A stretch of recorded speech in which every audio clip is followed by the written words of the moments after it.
જય શ્રી કૃષ્ણ. રાધે રાધે. રાધે સત્સંગનું રસપાન કરતા બધા જ આત્મીયજનો શ્રી વલ્લભની પ્રેરણાથી પ્રેરાઈને રાધે સત્સંગમાં આજે આપણે એક ખૂબ સુંદર સુવિચાર જોઈએ કે જેમાં આપણને કોઈ કહે કે અમે વાસી ખાઈને ઉપવાસી રહીએ છીએ.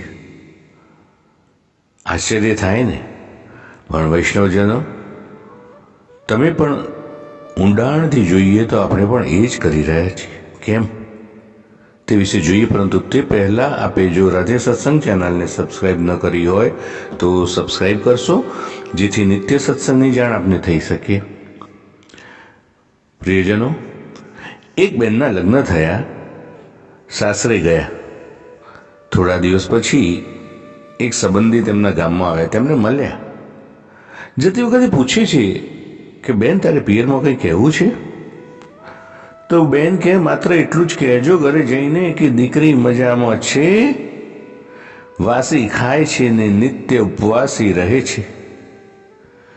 પેલા ભાઈ કહે સારું. અને એમના ગયા પછી સાસુ પૂછે છે કે વહુ બેટા, તમને અહીં આવ્યા પછી અમે ક્યારે વાસી ખવડાવ્યું? તમારે ક્યારે ઉપવાસ કરવો પડ્યો? વહુ કહે છે અહીં આવી ત્યારથી તો હું જોઉં છું કે બધા ખાઈ પીને મજા કરે છે, પણ કોઈ ભગવાનને યાદ કરતું નથી, કોઈ સત્કર્મ કરતું નથી.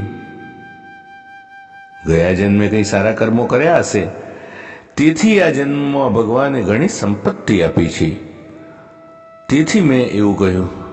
સાસુ કહે બેટા સમજાવો ને, કેવી રીતે તમે આવું કહો છો? તો વહુએ કહ્યું કે બા, આ જન્મમાં જે પણ સુખ ભોગવ્યું છે તે ગયા જન્મના સત્કર્મનું પરિણામ છે, અને તે અર્થમાં આપણે વાસી એટલે કે ગયા જન્મનું ખાઈએ છીએ.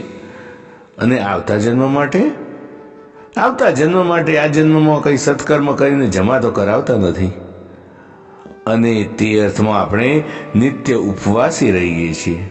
અને એટલે કહ્યું કે વાસી ખાઈએ છીએ અને ઉપવાસી રહીએ છીએ. પ્રિયજનો, આપણું પણ કંઈ એવું તો નથી ને?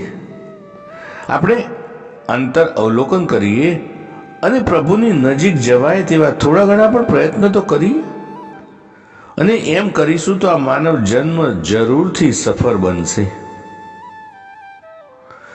તો આ સાથે આજના સત્સંગને શ્રી વલ્લભના ચરણોમાં સમર્પિત કરી અત્રે વિરામ લઈએ. ફરી મળીશું રાધે સત્સંગમાં નવા જ સત્સંગ સાથે. જય શ્રી કૃષ્ણ. રાધે રાધે.